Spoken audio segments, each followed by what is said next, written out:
Greetings, meticulous, discriminating, efficient Virgo. My name is Eliane Nicole.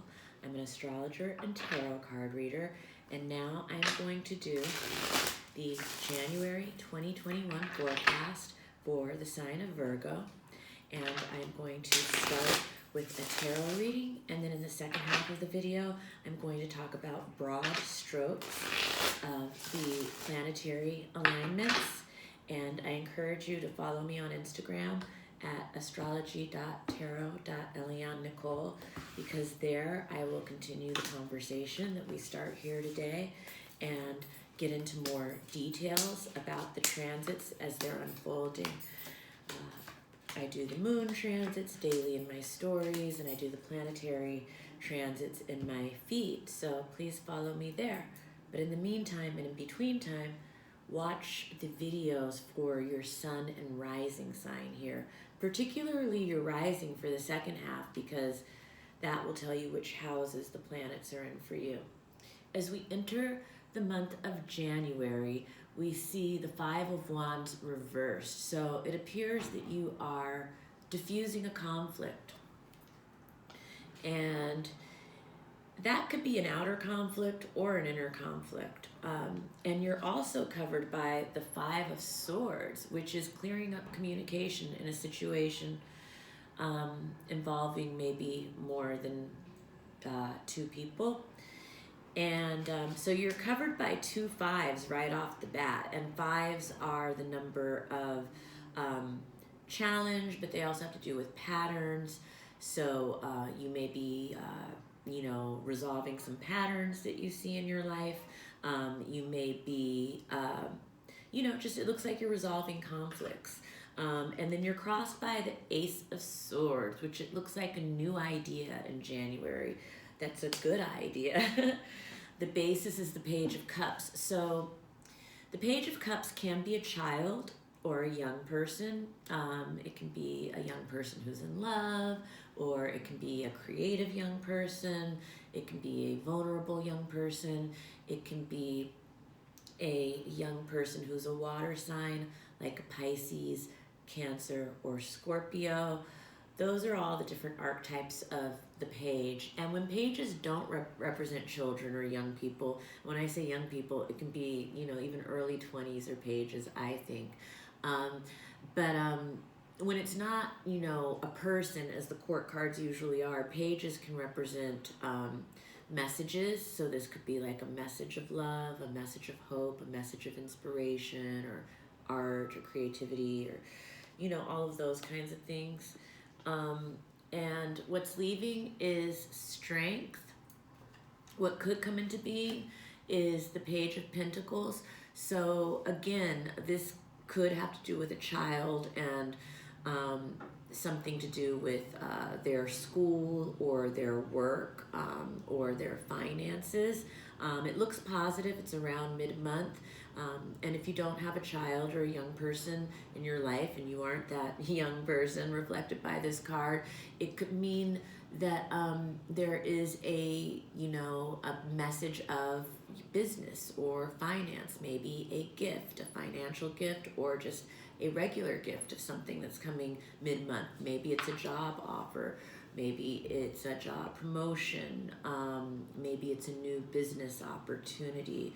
Or if you aren't working, it could just be a new material opportunity of some kind.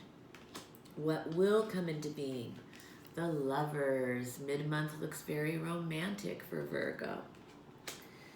Fears or insecurities, the Ace of Wands. So it looks like maybe there's fears or insecurities around delays or postponements in a new start, or just like, a new start getting off to a shaky start or something maybe. Others see you, the Nine of Swords. So it looks like someone thinks that you are obsessing about something maybe, or worrying, or having anxiety, or that there could be something that's keeping you up at night. And your positive feelings towards the end of the month are the Nine of Wands. So you look very positive about guarding your territory. And that territory can be anything from your own heart to your home to, you know, your job, your person, whatever you consider your territory in life. It looks like you are guarding it, and you feel very positive and good about that towards the end of January. And then the outcome of the month is the Knight of Cups. So the Knight of Cups, this looks like it could be a romantic proposal of some kind. The Knight of Cups can be a man who is in love. The Knight of Cups can be a creative man, an artistic man. And again, when it doesn't represent, and it can be a water sign man, like a Pisces, a Cancer, a Scorpio. But when it doesn't represent a person, Knights usually kind of represent proposals. And so this can be, like I said, a romantic proposal, a creative proposal, a proposal in the realm of water, which is emotion and feelings and, you know, creativity. So that's the tarot overview for Virgo for the month of January. And Happy New Year, by the way. I don't think I said that in the beginning of this video. And like, what an accomplishment, what a feat to have made it to 2021 in one piece and to be watching this video. So congratulations, Virgo. And now let's talk about some of the planetary transits. January 6th, Mars enters Taurus. When Mars enters Taurus, that is entering your 9th house. Mars and Taurus. Mars is our drive and how we go for what we want. Taurus is very methodical and slow and planning and patient. So, you know, while the energy of the planet Mars may want to rush ahead, Taurus is you know, wants to take its time and plan things out. And so this could be around travel for you. It could be around cross-cultural experiences of some kind. It could have to do with higher education. It could have to do with spirituality or religion, philosophy. You know, for people who work with broadcasting or publishing, it can have to do with those issues. So those are all 9th house issues. And the 9th house is an important house for you this month, Virgo rising, because Uranus and Mars are there and active this month. And those are two very powerful planets. When they come together, it can be a very volatile energy. And that's happening for you in the 9th house. So it can have to do with your beliefs. It can have to do with, you know, fighting for your beliefs. It can have to do with your beliefs being, you know, shaken to the core and having to really get in touch with what they really are, you know, things like that. And so January 8th, Mercury enters Aquarius, and Mercury in Aquarius is going to be very significant for all of us. Mercury in Aquarius is, Mercury is the planet of communication, how we think, how we listen, how we learn, how we speak, how we write. And Mercury in Aquarius is genius. It's very conceptual, it's inventive, it's innovative, it's scientific, it's futuristic. So this is the air of the collective thought, and for you particularly, Virgo, it's entering your house, your 6th house. So this is the house of health and fitness. This is the house of your daily routine. This is the house of where you are of service in the world. It can be the house of staff and employees. It can be the house of co-workers. So, you know, in any of these areas, you can see those kind of Aquarian thought life or communication themes of that inventiveness, thinking out of the box, progressive thinking. Sometimes it can be rebellious thinking or communication, you know, and that 6th house is important for you because that 6th house is where the Great Conjunction just happened for you and where you were kicking off a 20-year you know, new era in your life. And so it's really great to use this really, you know, smart and sharp and perceptive kind of Aquarian energy to make plans. And Pallas, Athene, the asteroid of strategy and wisdom, is also there. So using this combination at this time of Pallas and Mercury being in that house, it's a great time for you to be thinking about and strategizing and planning this, this 20-year era that you're kicking off. And, Jupiter is there for this year, giving you expansion and growth and vision in this area. And Saturn is there for the next 2.5 years, giving you the opportunity to bring structure and form to those visions and ideals and really lay down a foundation. But right now in January, as it kicks off, you've got Pallas, Athene, and Mercury there, enabling you to really think and make plans and be really smart about it. So January 8th, Venus enters Capricorn. Venus entering Capricorn is entering your 5th house. Venus is the planet of love and beauty and art and creativity. For those of you who work in any creative or artistic field, this is an extremely creative aspect, but also a time where you can really handle the business around your creativity in a really efficient and smart and practical way. For those who aren't artists or in the creative fields, this can have to do with love and romance, and or it can have to do with your children. And again, it's about bringing, practicality, structure, and form to these areas of your life in a very kind of Venusian way. This can also be about justice and things like that around those areas. And this can be a time of, pleasure and fun, but in a practical way.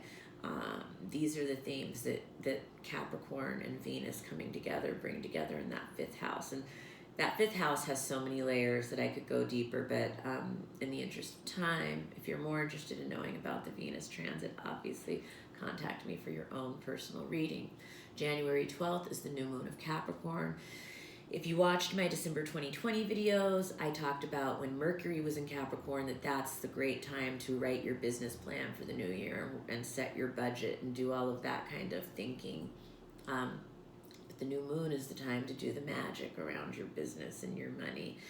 The new moons are always rich in cosmic fertile soil to plant the seeds of intention that you want to manifest in life. And the new moon of Capricorn is the business new moon, and it's the money new moon, and it's all of the practical ambitions and mundane and earthly goals, that you set at this time. And the new moon ritual is, I encourage you to do an altar, to have candles, to have all of the elements represented, flowers and crystals and, water, and, write your intentions with clarity and specificity and put them on that new moon altar. It's at 23 degrees Capricorn. January 14th, and the new moon is emerging for you also in that 5th house of creativity and children, pleasures, joy, sex, romance. So January 14th, Uranus goes direct again in your 9th house, bringing us back to the 9th house that Mars entered at the beginning of the month. Mars and Uranus are conjunct around this time, so it is, this can be like a volatile time. It can be a time of shakeups, of plot twists. It can be a time of really having to get in touch, be shaken to the core of what is authentic to us, what is real to us, what your spiritual beliefs are, what your philosophical beliefs are. And, I wouldn't say that this is a great time for international travel for Virgos. I know that most people aren't traveling anyway, but some are. And I would just say, I would watch that this month with these Uranus, Mars aspects happening in your house of international travel. January 15th, the Mercury pre-shadow period begins. Mercury will be going retrograde. January 30th, but we are in the shadow by January 15th. And so if you have any contracts that need to be signed, surgeries that need to be done, important emails, important discussions, events, important events of any sort, do it in the first 2 weeks of January, because by the time we get into Mercury pre-shadow, we're going to start to see the bubble ups and the foreshadowing of some of the stuff that will be in full drive, haywire, Mercury retrograde mode during the first 3 weeks of February. And if it's impossible to get your contracts signed or your surgeries or all of those kinds of things, travel, itinerary stuff in the first 2 weeks, definitely do it before January 30th, because those first 3 weeks of February are going to be just Mercury retrograde haywire. And I'll talk more about that in the February videos. So tune in for those, which will be I'll put out at the end of January or in the last couple of weeks of January. And January 17th, Jupiter squares Uranus. This is a really exciting aspect. I encourage you to go and watch my 2021 entire year overview video. I did one for all of the signs, but I break down the history of this Jupiter square Uranus aspect. It is a really exciting aspect in terms of the collective, but in terms of your chart, specifically Virgo, it is bringing together that 6th house of health and that 9th house of spirituality, and all of those 9th house things that I've repeated, religion, philosophy. There's different levels of it. And so, there could be some just unexpected, liberating events in that area, unexpected expansion of new horizons, just kind of unexpected progress, liberation, things like this. January 19th, Vesta is going retrograde. That's in your first house of self and of the body. And she's been there since November 2020. If you watch the November 2020 forecast videos, I talked a lot about Vesta and what it means for her to be in your first house. But Vesta is about your devotion and what's sacred to you. The first house is the most personal house to you. It has to do with your body. It has to do with your mind. It has to do with the vessel through which you are driving through this incarnation on planet Earth, and it has to do with the filter through which you see the world. And Vesta is inviting you in this first 6 months of 2021 to really reflect on what is sacred to you, what are you devoted to, what keeps your inner flame on, and how are you cultivating that in your life. January 19th, the sun enters Aquarius. Again, this is in your 6th house of health and fitness, really bringing illumination to this area, highlighting these themes for that whole month of January 19th to February 18th. This is a time, again, to get all of your checkups, to really be paying attention to how you're eating and your exercise, really be listening to your body. This is a time to be, thinking about what your daily routine is and how you are, again, being devoted to yourself. And January 26th, Neptune is square the nodes. This is a karmic turning point. It may not be visible at this time to you, but a karmic turning point is happening in your house of relationships, also your house of marriage, but it's also bringing together your house of career and attainment and your house of home.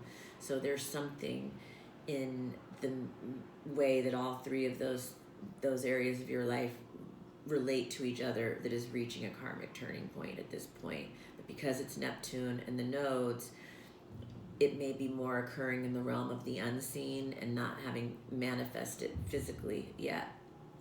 January 28th is the full moon of Leo. That full moon of Leo is in your house of hidden karma, and it's illuminating something in that house for you. So there will be possibly illumination around something that has previously been in your blind spot around January 28th. And this is a very passionate full moon. It's also very, dramatic full moon. So that is happening then, and that full moon is also going to be opposing all of the things in your sixth house. And so it's bringing even greater illumination to these themes that we've been talking about, where the great conjunction happened for you, where Pallas Athene and Jupiter and Saturn and Mercury, they're all there, and the sun. And so this is a really incredible opportunity for learning for you and illumination for you in the areas of physical health, in the areas of mental health, and in the areas of, spirituality, devotion. And finally, January 3rd, Mercury goes retrograde, and it promises 3 weeks of technical difficulties. It's in Aquarius, so that means the internet is probably going to be going haywire. Emails, texts, communications, thought processes, mental health, social engagements, all of these things during that first 3 weeks. I'll talk more about that in the February video, but I'm going to stop here. That is the overview for the Virgo Sun and Virgo Rising for January. If you like this video, please give me a like. If you didn't like it, give me a don't like. Please leave feedback and comments. Please subscribe to my channel if you have not already. Please share this video with other Virgos and other Virgo risings that you know. Please subscribe to, please follow me on Instagram at astrology.tarot.eliane-nicole, where I continue the conversation that I started here and start to fill in more of the details as the transits unfold. It's a really great way to learn about astrology and how it relates to your life. And please have a wonderful January. Congratulations on making it through 2020, and happy